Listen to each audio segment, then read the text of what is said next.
I'm Craig Fisher. This is Inside Talent, special edition powered by Match2. And today my co-host is Match2's own Doug Berg. And we have special guest Matt Charney with us today. Hi, Matt. Doug, hey, how you doing, Craig? Yep. Hey, good. Okay. So before we get started, I'm just going to say that this is the first in a series of special Match2 powered editions of Inside Talent, and it's apropos that Matt Charney is our first guest because Matt Charney helped me create Inside Talent almost 10 years ago. Is that right, Matt? I think it was like 5, but still. Also, we should give a shout out to the Allegis Group for their intellectual property. So thank you for that. Thank you, Allegis Global Solutions. They said we could take it. So, I know. That's what I'm saying. But it's a good domain name and everything else. So yeah, well done. It is indeed. And Matt and I conceived of this as was it in 2020 or 2019? It would have been 2019 before the pandemic made RPO life awesome. So that's right.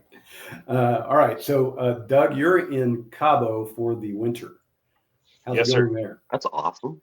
It's good. It's raining today. It rains like 4 days a year here. And I got lucky enough to be here on one of the rainy days. So. Mm-hmm. And so on a rainy day, normally you are near the marina and you're doing all kinds of fun outdoor activity. Yes, we love golfing. We're on a Jack Nicklaus course here. We live on a resort property, so there's 20 pools. It's always full of gobs of great people, but it's ironic. There's a lot of retired tech people down here. So every day at the pool in the hot tub, you're meeting people that worked at Texas Instruments or Microsoft or whatever, and then you make fast friends and you're going out to dinner and going on yachts and seeing whales breach and releasing sea turtles. It's like being in a really fun big person's Disney World. So that sounds slightly better than our Florida retirement dream, or our Dallas reality. That's right. All right, Matt. So you're doing a few new things. One of which is resurrecting Media Bistro. Yeah. Tell us about that. So I got one of my very first ever jobs on Media Bistro. It used to be owned by Hearst, and then they moved it to Ad Age, and then somehow this happens with media properties, I guess. It happened to fall to one Miles Jennings, who this will be the third company that I have worked with him at, because he founded Recruiting Blogs, moved on, and then founded Recruiter.com, and then owns Media Bistro. So that's a recurring theme. But essentially, it's still the largest repository for media jobs, careers, and certifications in the world. About 2 million visitors. They haven't done anything with it, though, for several years. So we're working on getting that back up, and so far the response has been great. It turns out when you are at the intersection of entertainment news and career advice, you get a lot of PR and media requests. So that's been nice to see so far. But yeah, very excited about that. Also working with David Bannister on standing up some content with ERE. And I hasn't been officially announced yet, but because it's the slowest soft launch ever, I am partnered with Kyle Lagunas as a principal analyst at Kyle & Company, covering startups, M&A, and ecosystem. Wow. Yeah, I know. I'm busy. So that all fits together in a weird way, obviously. Yeah. And let's see. I would like to be probably not the first, but a volunteer to collaborate with you on something for David and for Kyle, if you want to, and even Media Bistro. Maybe we can just utilize this. I was going to ask for reciprocation today, so we'll talk after the show. You got it. That's right. All right. So you've got a lot of noise in the HR space right now. And you, as you will, are sort of blasting at it here and there. So what's the biggest challenge with all the chaos that's happening in the talent space right now in writing? Well, I mean, so for writing, it's about keeping the same content or the same themes and topics sort of interesting, which is not a courtesy that most conference presenters seem to feel about AI. But at the same time, I think the biggest challenge certainly facing the industry is not what we're talking about, which is kind of the future and current state of the profession and how that's evolving. So to me, the biggest challenge is there seems to be a weird over focus on technological enablement as opposed to recruiter enablement. And I think that when you look at already sort of what's happening with OpenAI, certainly when I look at my portfolio, look at how NVIDIA is doing, it seems that maybe the potential of AI has been slightly understated at a macro level, but at a micro level, it's like, with the exception of obviously working with a great product like Match2, we still can't effectively track a source of hire. We don't need to be talking about like building large language models in my mind. Doug's very opinionated about this and likes to use AI gently and only in the right places. Doug, what do you think about what Matt's got cooking there? I prefer actual intelligence all day.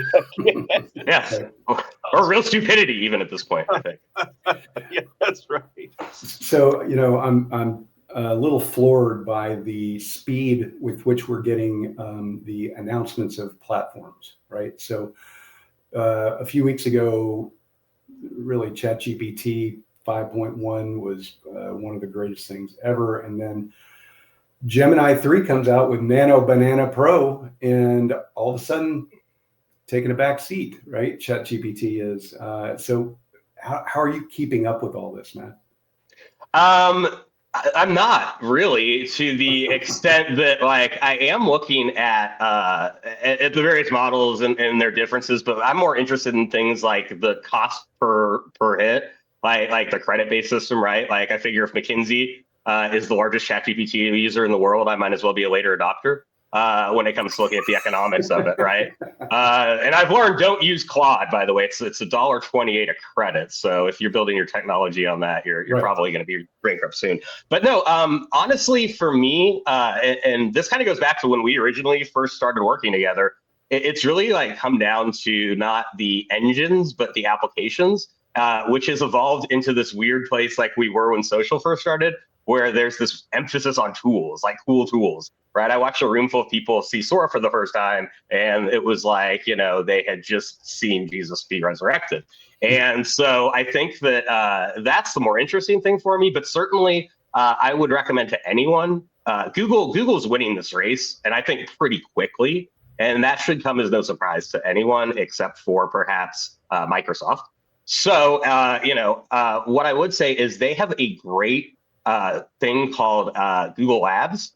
And there are at any point in time between 12 to 15 skunkworks projects on there. The one I've been playing with a lot recently is called Stacks, which is like stacks.googlelabs.com, I believe is the URL in Pomeli. Stacks, though, what it allows you to do is put up any data set and be able to see the veracity of the AI that is interpolating the data. So essentially, it allows a comparison between large language models using your own data sets, which I actually think has been incredibly helpful for me. It is. I've been doing the same thing, right? Just in testing, and the results that you get, let's say from Sora, Gemini, and ChatGPT are wildly different, and Grok, right? And Grok's my favorite personally, right?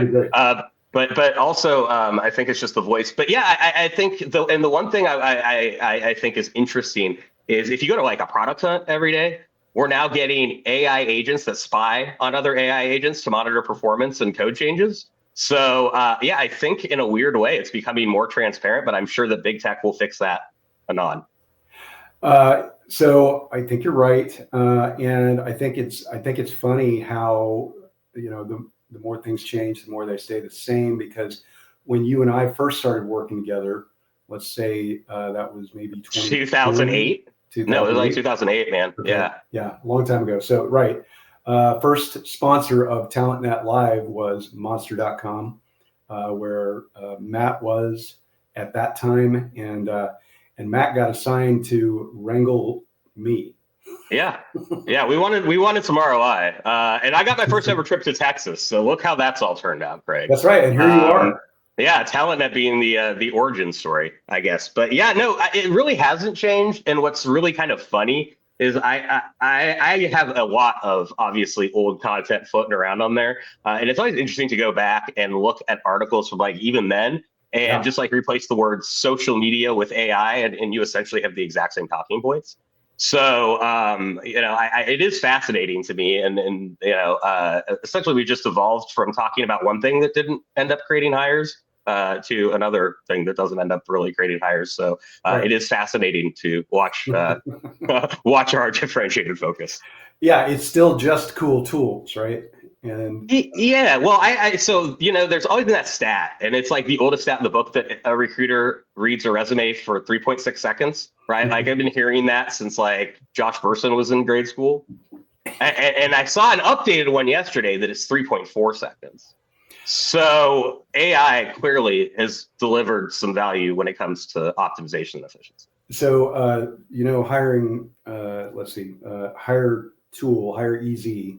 Hire Tool. Yeah, Hire Tool, Hire Easy was on site at Talent Net Live this fall asking trivia questions on camera. And I got all of them right except that stat, Matt, because it changes all the time. Yeah, apparently you can shave off a 0.1 second every decade. So that's progress, my friend.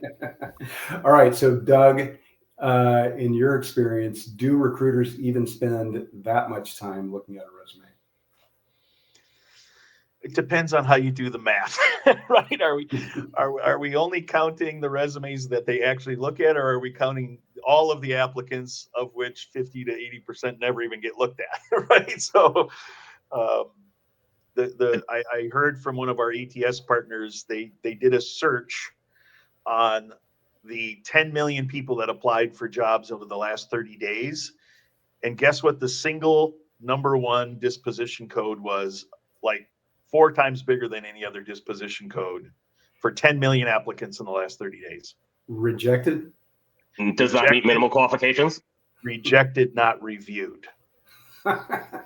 Right. Wow, the OFCCP has changed then, because you used to not be able to get away with that disposition code.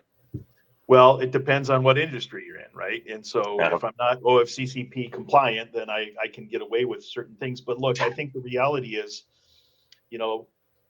candidates are so disadvantaged in today's employer workflow only world that until the candidates are weaponized with their personal ATS, with their application, so that now employers have to follow their process, we're not going to start to see a whole lot of things change. There's no amount of AI that's going to be able to really to change, if you will, what's going to happen on the platform side. So.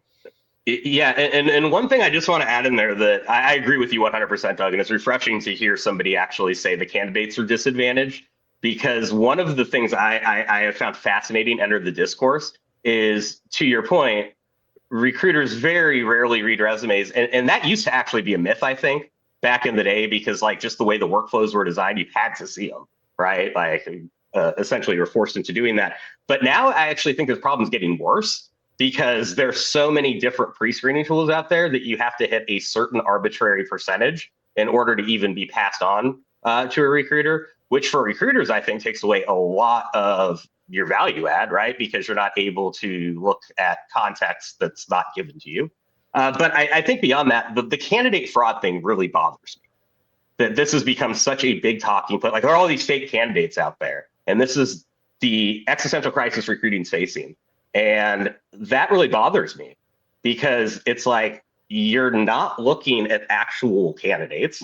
You've made it almost impossible to apply for jobs with your, legacy applicant tracking systems. So now that they are, to Doug's point, adopting technologies that make that a little bit easier, all of a sudden they have a problem with fake candidates, right? Forget the fact that fake job descriptions and fake companies have been out there for God knows how long. But Matt, that's just candidates using reverse weaponry, right? I mean, they know it's a numbers game. And by no means do I mean to be negative towards recruiters, because I don't think this is that personally recruiters are lazy or anything. They're just overwhelmed.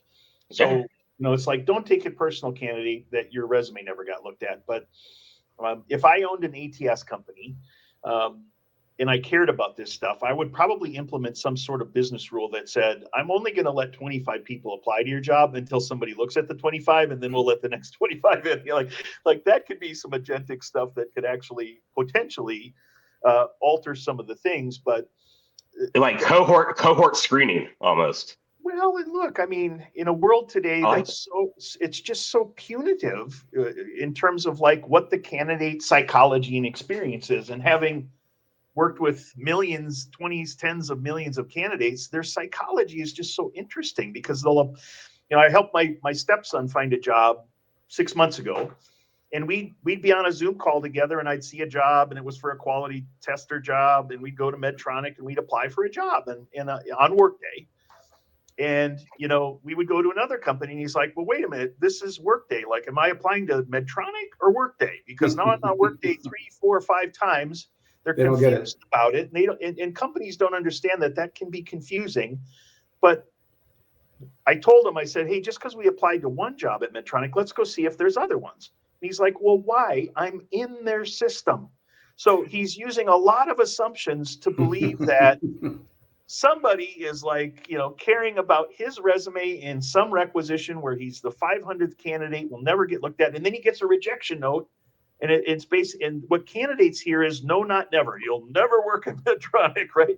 They don't know that you just got put into the bottom of a wreck pile that you were never going to get out of. And so I had to explain to them different recs or different departments, different recruiters, different stages. So that's why you have to do this. And so again, that's what shifts the candidates who understand that to go, well, shit, I'm going to use a machine gun to go out and apply to all of these then, which then creates a compounded cycle of problems. So until you create a healthier, better data exchange relationship between the candidate side and the platform side, we're just never going to get past a lot. AI is going to keep making it worse on both ends.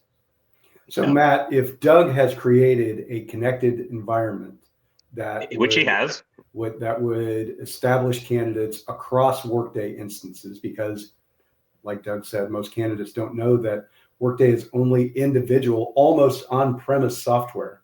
It might as well is. It's PeopleSoft with a different brand, right? That's right. I love the way he describes it as an ATS experience for the candidate's ATS. Yes. Right? They get to design their journey, right? Every career site delivers the same experience, the same personalization.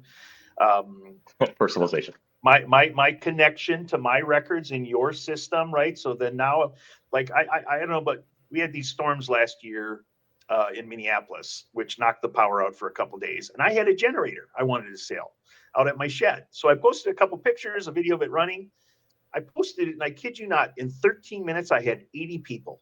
Is it available? Is it available? Is it available? So here in Facebook Marketplace, I experienced what recruiters experience, which is like this massive influx of interest. Between the first 3 people, I had somebody that was ready to drive out. They were in my driveway. They bought it, and I could stop. I could stop the posting and say, it's pending sale.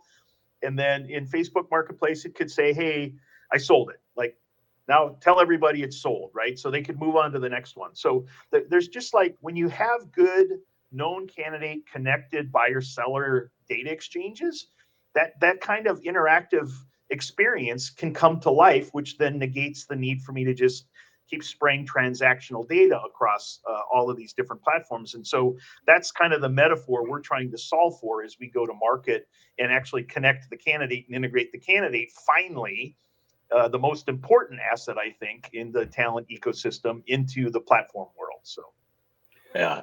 So, and I think that's great. And just the thing that I've been thinking about since I was a corporate recruiter. So at Disney, you not only would have to fill out a different application for every business unit. So if I'm applying for a job at ESPN, it's totally different than ABC, even though that's television. And then you with 18 different business units, that became fun. And then you'd have to actually fill out a paper application when you came in. And I think that is actually still the case. And I had just, gotten done applying for colleges, like not all that much longer. And I was like, why isn't there a common application? And the fact that still hasn't been built, because honestly, I went to where I went to college because I just checked boxes on the Common App. That was way easier than doing a concern one for every school. And I think that, based off of at the time admission and rates and percentages, many people have that same strategy. It's easier to check a box than it is to do the thing over again. So I am glad that somebody is finally tackling that challenge after 2.5 decades of inefficiency.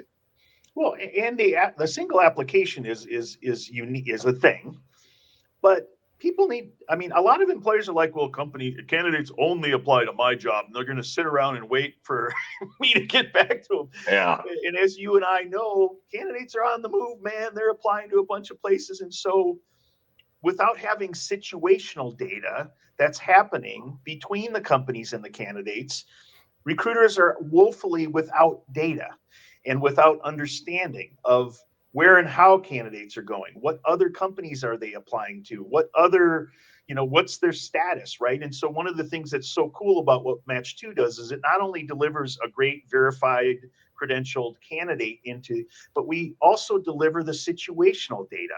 Meaning, hey, Doug just applied to your job and he's applied to 4 other jobs and he's already at second interview. Like, this is gold data in the initial application.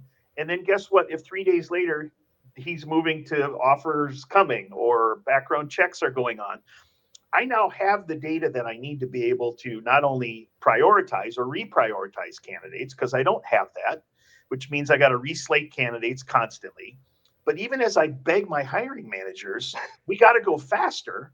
They don't have good real data because there's not a Fitbit or an Apple tag on every single one of my applicants that gives me a feedback loop so I can sit with the manager and go, look, you took 7 days from the time I gave you 8 or 10 of the best candidates, and everyone else in the market is turning around and making decisions on candidacy in 3 days. So unless you could move faster, our costs and my restart time and my frustration time is never going to change. And here's what we need to do to move faster. So again, weaponizing and giving recruiters and talent leaders that kind of data, whether it's process and statistical data.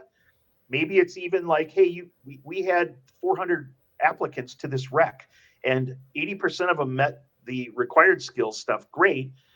But there was 3 of these required skills that everyone had to change or everyone applied to that didn't have it. And so either we need to change our requirements in order to be able to be more compatible with, or you need to relax these things. Otherwise, our time to fill is going to continue. To me, there's no one that's got an MRI or a listener on what's really happening inside of the dynamics between candidates and companies that will really help to solve some of these process and operational excellent issues. Because again, we can't see what's happening to candidates after they leave our platform or our career site. And Match2 is going to completely multi-dimensional the data and help give you that feedback loop. And because Match2 can combo integrate with everything very quickly, now everything's connected instead of disconnected. Yeah, Matt, we've made it a unified experience to the candidate, but it literally propagates across over 100 platforms. So every career site feels the same, looks the same, to the candidate especially. And so, I hate to say it, but I don't need like Eightfold anymore, and I don't need some of these very expensive systems. You sound just like an investor, Doug. Oh. Does he? I love Eightfold. It's a great thing and stuff like that. But in terms of what it needs to do to try to personalize an experience versus delivering what I call an individualized experience, because we know the candidate, we know what their interests are, we know what their profile is. I don't need to look over your shoulder and keep track of what searches you're doing and what jobs you're looking at to make a guess about how to personalize.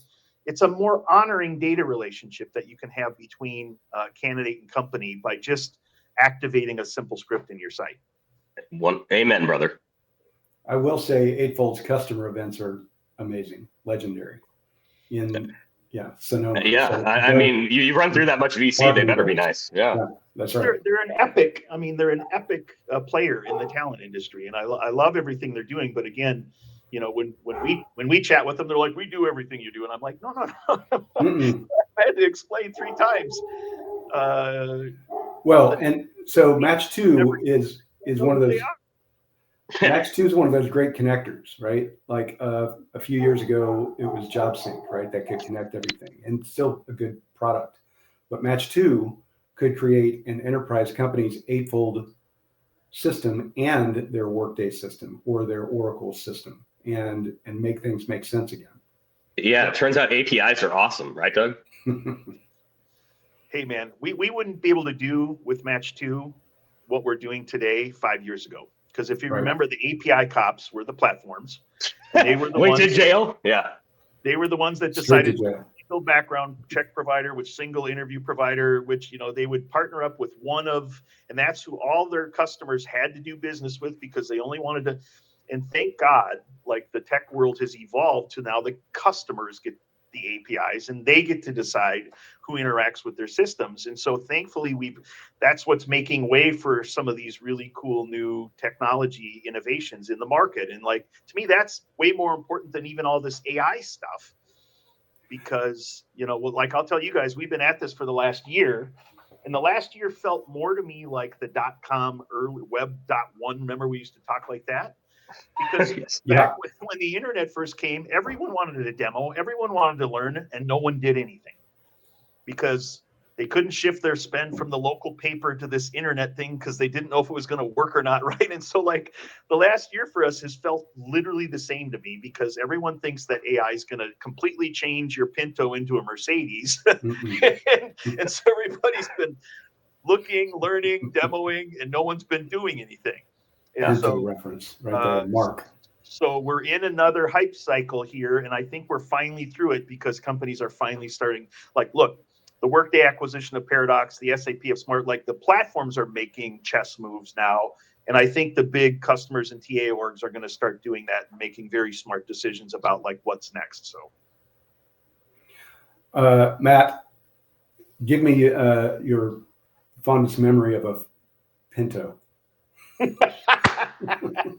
It being canceled before my time, I think. Now, let me tell you about the Edsel. Thing wasn't junk. No,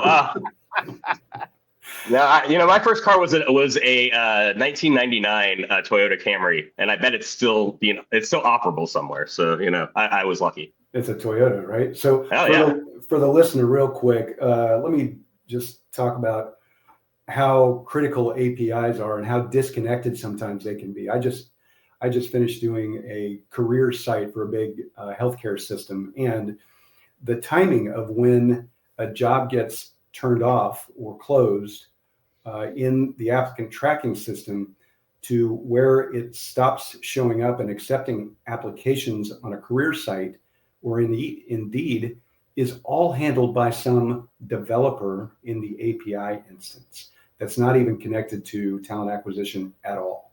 And so it's easy to lose track of things, and employers don't have their eyes on this most of the time. There's a huge disconnect.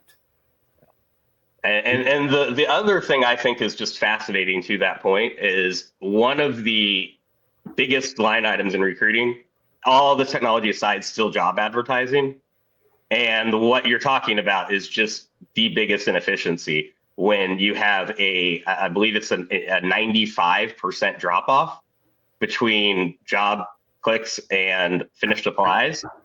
That is something that needs to be solved for. And it fascinates me that we continue to spend to just essentially redo the same thing over and over again without fixing the fundamental issues, which is why I love what Doug and Elaine are doing. Well, and a part of what we're adding, which I think you guys will love, is what I'm going to call process sentiment surveys. So today, Glassdoor can tell you what it's like to be having been an employee of a certain company. But what we're going to be able to have a year from now is what's it like to apply to a company? What was it like to work with their recruiters? What was it like to read the job on the career site and then actually learn what the real job was once you finally interviewed? How prepared did you feel for the interview? What would, after the interview, do you feel like you were a good fit? Did the offer come fast enough? So like, we're going to start to be able to, and I hate like surveys. I don't know about you guys. I can't take an Uber ride or a flight and everyone's like, what'd you think? What'd you think? But we live in that kind of a world right now, and candidates have never had a voice or never had an ability to provide that kind of feedback. So we think making it one click easy to be able to not only do that, but then offer the encouragement you need. When I was at Indeed, I would beg some of the people to say, look, candidates are applying on average for 1.4 jobs, And candidates need to apply to 20 jobs in order but they don't know it because they take things one thing at a time, and it's an emotional thing to submit yourself and to tell your spouse or your parents, I submitted, let's wait and see what happens, because the rejection cycles can be overwhelming and hopeless for you. And unfortunately, nobody's there to say, hey, you didn't get this one, but let's go. Let's apply to the next 10 and keep your head up and your chin up. And I don't know that there's anybody that's really helping the candidate understand the stats and the psychology of what they need to do in order to continue to stay in it, stay positive, keep after the next one, and all of that other stuff. So we're going to. Doug, I think there's too many people trying to tell candidates what they understand. There's career coaches are terrible. Well, some, but here's the thing. I think if you look at the stats and you're reliant on cold applying to jobs via an applicant tracking system, you're already not getting the job. That ain't gonna work, as a general rule. There's a book about that called Paint Your Store that I recommend everybody pick up on Amazon. So Matt, we're going to do some quick takes real quick. I'm going to ask you some rapid fire questions. And this first one, be careful about how you. Okay. What's the craziest thing you've ever seen at a conference? Okay, this is a good one. So, SHRM at the time, before I kind of knew any better, it was like the big button-up CHRO conference, right? So my very first one was in San Diego. I was walking in to pick up my registration the day before the conference, totally empty. Had my shoes vomited on by this very large lady in like a muumuu, essentially. And she's like, oh my gosh, I'm sorry. And I looked at her name tag. She's the CHRO of a Fortune 50 company. And I think that was probably the best introduction to the world of HR generalists I could have got. Was that the same event where everyone was dancing on the tables? Do you know what I'm talking about? That was the same event where Tony Braxton performed on the rooftop and we saw Hall & Oates. That's all I can tell you, my friend. Oh my God, this is great. All right. What's the time you predicted something that the market ignored and of course you were proven right? Emphasis on diversity and its ability to produce business results.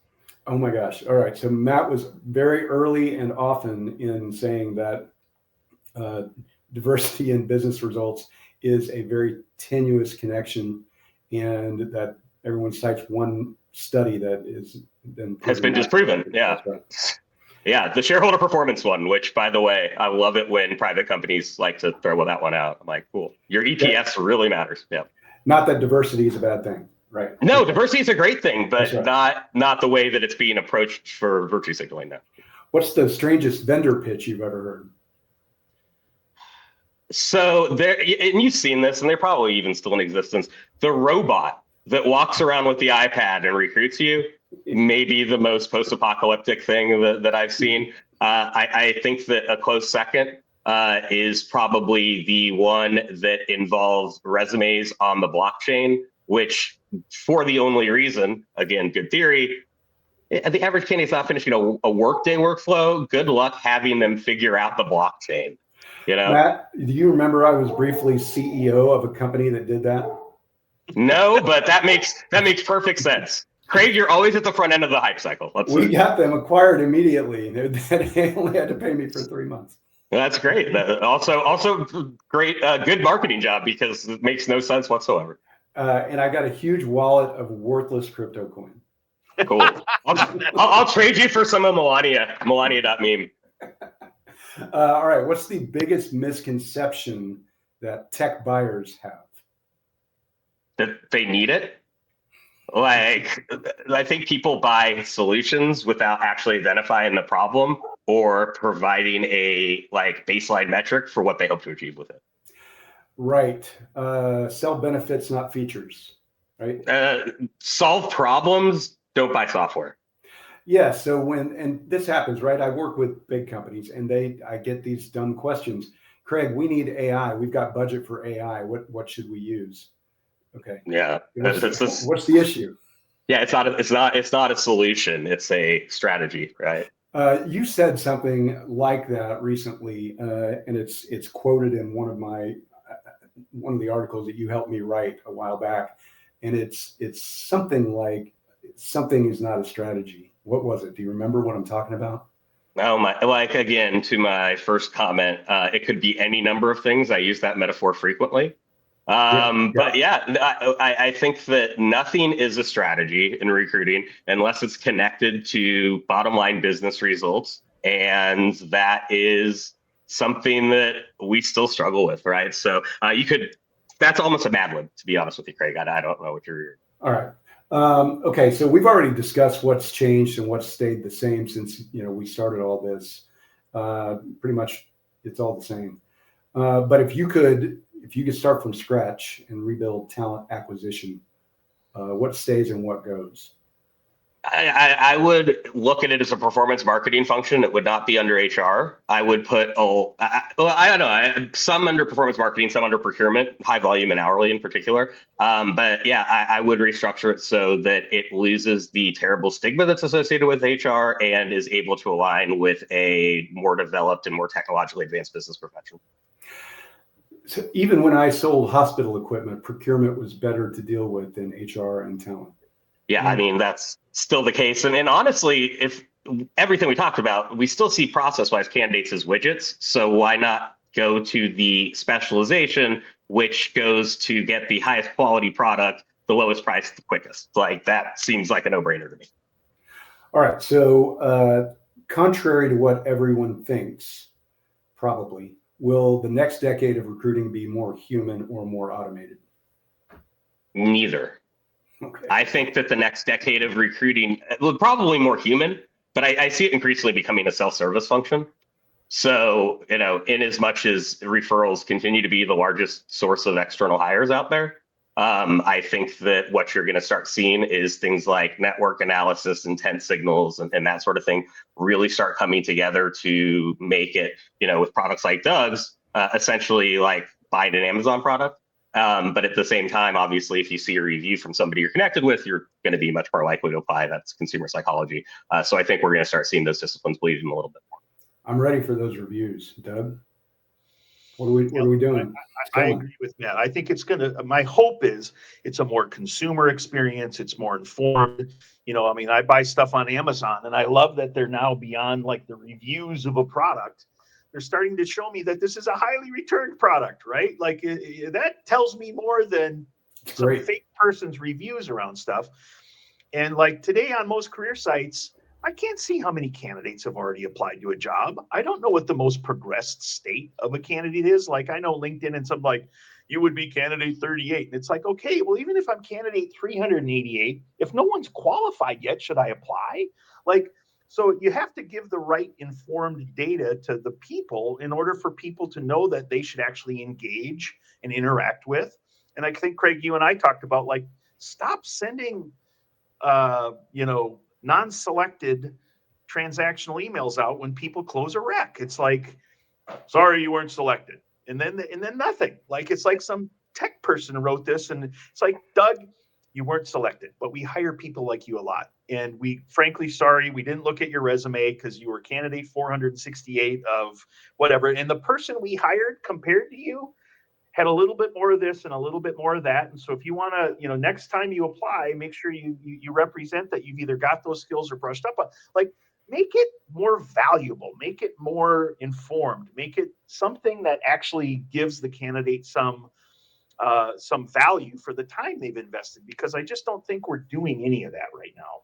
And I want to 100% agree with you and say that my HR hat kind of like went on initially because like a lot of companies would say, no, that's a compliance violation, right? To give them out that amount of data and then like calibrate it against the selected candidate. And one point that I do want to make, we worried way too much about compliance and not enough about possibilities. And certainly for the next 2 years, unless you are hiring a giant body of H-1B workers, you probably don't have to worry about a compliance violation. So build for the future. And if you do have to worry about that, Jennifer Fisher is currently on the market for an internal. Love it. But like when we talk, guys, we talk to the ATS systems, and this is a part of like what my next level battle is. So let's make the platforms more personalized. Let's make them more candidate connected. Let's make it more of a data exchange, right? Like, so those are battle phase 1. Battle phase 2 is like, in your APIs, can you give me the state of the most progressed candidate? And they're like, well, no. You have to go pull all 460 candidates, process them yourself, figure out which one's the most progressed. Like I have to do like 18 loops when somebody on their side in about 30 seconds with an AI tool could actually put that in as a data point in the API. And guess what then? If a company wants to build a business rule that says, if I've already got 99 candidates and there's an offer on a job, stop accepting applications and redirect candidates to jobs where I need inventory, right? These are super small data points that would increase efficiency so dramatically in the system. It would be amazing. Yeah, and I think too, if you are sending out rejections to kind of our earlier conversation, the one thing that I'm curious why no company really does is why wouldn't you ask for referral in that email? And if you're a large consumer brand, which is the one highlighting the most application, why wouldn't you give them an offer, right? Because then you can directly correlate sold goods to rejected applicants, which to me just seems like a silver bullet that for some reason people aren't doing. We had a customer that didn't have any money. It was a huge pharmaceutical company. This was back at Jobs to Web, by the way, and I can't wait to do this with Match 2. But the guy was so smart that because he was a marketing-minded person, Matt, he went down and he said, look, every candidate is a customer of our products, right? And so I'm going to get a coupon, and every candidate that applies for our jobs, I'm going to say, thank you for applying, for taking your time and the investment of your effort. Here's 5% off your next purchase of any of these products. Within 60 days, those coupons sold over $100,000 worth of product. He turned recruiting into a profit center and never has to tin cup for cash across the org ever again. So why? I agree, but why? So that Jobs to Web was like when Craig and I were young, like so, or maybe me, Craig. But why hasn't that been adopted as a best practice? It hasn't been thought of. I just brought it up as another consumer company. They're like, oh my God, I'm going to do this. So it's just one of these things where, because and imagine putting it right in the candidate experience or redirecting someone post-apply to go buy a fridge from LG at Home Depot or, whatever the thing is. So we'll finally be able to reactivate and do stuff like that as a part of bringing that kind of innovation and ideation to the companies, which is, again, why I'm happy to be doing this Match 2 thing again. So that's awesome. I'm looking forward to that. Yeah, and we're happy you're doing it, Doug. We like seeing you in action in the business for sure. All right, Matt Charney, the Ernest Hemingway of talent acquisition and HR. I'm fat. I'm from Kansas City, and I drink a lot. I think is the subtext. Likes to get in fights. That's right. I went to Cuba. Went to Cuba. That's right. Where can people connect with you and follow your work? So I honestly would say if you're a recruiter, LinkedIn, but LinkedIn doesn't allow me to add connections or followers anymore. So honestly, subscribe to mattcharney.com. I put all my stuff up on there. Right. And he's a fantastic follow on X as well and many other places. So highly recommend engaging with Matt. Doug Berg, thanks for being our co-host today. Matt, great to see you. Thank you for having me, Craig. You are very welcome. And I'm sure I will see you soon.